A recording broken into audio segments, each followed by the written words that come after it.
اگر تم صدقہ خیرات کو ظاہر کرو تو وہ بھی اچھا ہے، اور اگر تم اسے پوشیدہ مسکینوں کو دے دو تو یہ تمہارے حق میں بہتر ہے۔ اللہ تعالیٰ تمہارے گناہوں کو مٹا دے گا، اور اللہ تعالیٰ تمہارے تمام اعمال کی خبر رکھنے والا ہے۔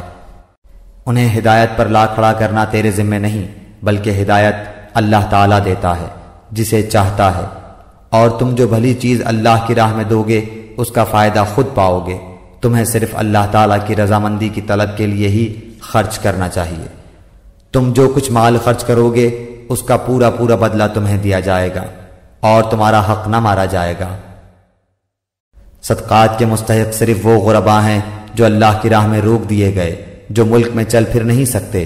نادان لوگ ان کی بے سوالی کی وجہ سے انہیں مالدار خیال کرتے ہیں۔ آپ ان کے چہرے دیکھ کر قیافے سے انہیں پہچان لیں گے۔ وہ لوگوں سے چمٹ کر سوال نہیں کرتے۔ تم جو کچھ مال خرچ کرو تو اللہ تعالیٰ اس کا جاننے والا ہے۔ جو لوگ اپنے مالوں کو رات دن چھپے کھلے خرچ کرتے ہیں ان کے لیے ان کے رب تعالیٰ کے پاس اجر ہے، اور نہ انہیں خوف ہے اور نہ غمگینی۔ سود خور لوگ نہ کھڑے ہوں گے مگر اسی طرح جس طرح وہ کھڑا ہوتا ہے جسے شیطان چھو کر خپتی بنا دے۔ یہ اس لیے کہ یہ کہا کرتے تھے کہ تجارت بھی تو سود ہی کی طرح ہے، حالانکہ اللہ تعالیٰ نے تجارت کو حلال کیا اور سود کو حرام۔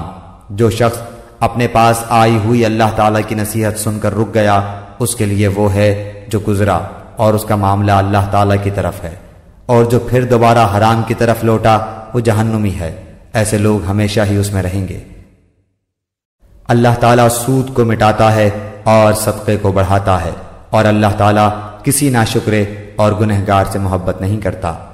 بے شک جو لوگ ایمان کے ساتھ سنت کے مطابق نیک کام کرتے ہیں، نمازوں کو قائم کرتے ہیں اور زکوٰۃ ادا کرتے ہیں، ان کا اجر ان کے رب تعالیٰ کے پاس ہے۔ ان پر نہ تو کوئی خوف ہے نہ اداسی اور غم۔ اے ایمان والو، اللہ تعالیٰ سے ڈرو، اور جو سود باقی رہ گیا ہے وہ چھوڑ دو اگر تم سچ مچ ایمان والے ہو، اور اگر ایسا نہیں کرتے تو اللہ تعالیٰ سے اور اس کے رسول سے لڑنے کے لیے تیار ہو جاؤ۔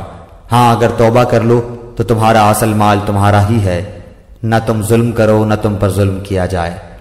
اور اگر کوئی تنگی والا ہو تو اسے آسانی تک مہلت دینی چاہیے، اور صدقہ کرو تو تمہارے لیے بہت ہی بہتر ہے اگر تم میں علم ہو۔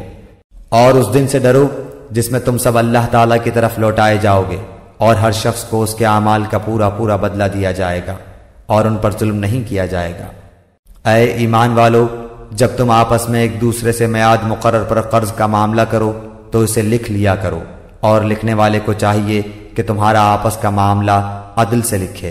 کاتب کو چاہیے کہ لکھنے سے انکار نہ کرے جیسے اللہ تعالیٰ نے اسے سکھایا ہے، پس اسے بھی لکھ دینا چاہیے، اور جس کے ذمہ حق ہو وہ لکھوائے، اور اپنے اللہ تعالیٰ سے ڈرے جو اس کا رب ہے، اور حق میں سے کچھ گھٹائے نہیں۔ ہاں جس شخص کے ذمہ حق ہے وہ اگر نادان ہو یا کمزور ہو یا لکھوانے کی طاقت نہ رکھتا ہو تو اس کا ولی عدل کے ساتھ لکھوا دے، اور اپنے میں سے 2 مرد گواہ رکھ لو۔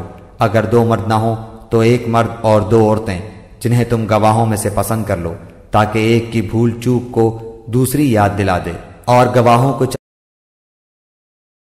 چاہیے کہ وہ جب بلائے جائیں تو انکار نہ کریں، اور قرض کو جس کی مدت مقرر ہے خواہ چھوٹا ہو یا بڑا ہو لکھنے میں کاہلی نہ کرو۔ اللہ تعالیٰ کے نزدیک یہ بات بہت انصاف والی ہے، اور گواہی کو بھی درست رکھنے والی اور شک و شبہ سے بھی زیادہ بچانے والی ہے۔ ہاں یہ اور بات ہے کہ وہ معاملہ نقد تجارت کی شکل میں ہو جو آپس میں تم لین دین کر رہے ہو تو تم پر اس کے نہ لکھنے میں کوئی گناہ نہیں۔ خرید و فروخت کے وقت بھی گواہ مقرر کر لیا کرو، اور یاد رکھو کہ نہ تو لکھنے والے کو نقصان پہنچایا جائے نہ گواہ کو، اور اگر تم یہ کرو تو یہ تمہاری کھلی نافرمانی ہے۔ اللہ تعالیٰ سے ڈرو، اللہ تمہیں تعلیم دے رہا ہے، اور اللہ تعالیٰ ہر چیز کو خوب جاننے والا ہے۔ اور اگر تم سفر ہو اور لکھنے والا نہ پاؤ تو رہن قبضے میں رکھ لیا کرو۔ ہاں اگر آپس میں ایک دوسرے سے مطمئن ہو تو جسے امانت دی گئی ہے وہ اسے ادا کر دے، اور اللہ تعالیٰ سے ڈرتا رہے جو اس کا رب ہے۔ اور گواہی کو نہ چھپاؤ، اور جو اسے چھپا لے وہ گناہگار دل والا ہے، اور جو کچھ تم کرتے ہو اسے اللہ تعالیٰ خوب جانتا ہے۔ آسمانوں اور زمین کی ہر چیز اللہ تعالیٰ ہی کی ملکیت ہے۔ تمہارے دلوں میں جو کچھ ہے اسے تم ظاہر کرو یا چھپاؤ، اللہ تعالیٰ اس کا حساب تم سے لے گا، پھر جسے چاہے بخشے اور جسے چاہے سزا دے، اور اللہ تعالیٰ ہر چیز پر قادر ہے۔ رسول ایمان لایا اس چیز پر جو اس کی طرف اللہ تعالیٰ کی جانب سے اتری، اور مومن بھی ایمان لائے۔ یہ سب اللہ تعالیٰ اور اس کے فرشتوں پر اور اس کی کتابوں پر اور اس کے رسولوں پر ایمان لائے۔ اس کے رسولوں میں سے کسی میں ہم تفریق نہیں کرتے۔ انہوں نے کہہ دیا کہ ہم نے سنا اور اطاعت کی، ہم تیری بخشش طلب کرتے ہیں، اے ہمارے رب، اور ہمیں تیری ہی طرف لوٹنا ہے۔ اللہ تعالیٰ کسی جان کو اس کی طاقت سے زیادہ تکلیف نہیں دیتا۔ جو نیکی وہ کرے وہ اس کے لیے، اور جو برائی وہ کرے وہ اس پر ہے۔ اے ہمارے رب، اگر ہم بھول گئے ہوں یا خطا کی ہو تو ہمیں نہ پکڑنا۔ اے ہمارے رب، ہم پر وہ بوجھ نہ ڈال جو ہم سے پہلے لوگوں پر ڈالا تھا۔ اے ہمارے رب، ہم پر وہ بوجھ نہ ڈال جس کی ہمیں طاقت نہ ہو، اور ہم سے درگزر فرما، اور ہمیں بخش دے اور ہم پر رحم کر۔ تو ہی ہمارا مالک ہے، ہمیں کافروں کی قوم پر غلبہ عطا فرما۔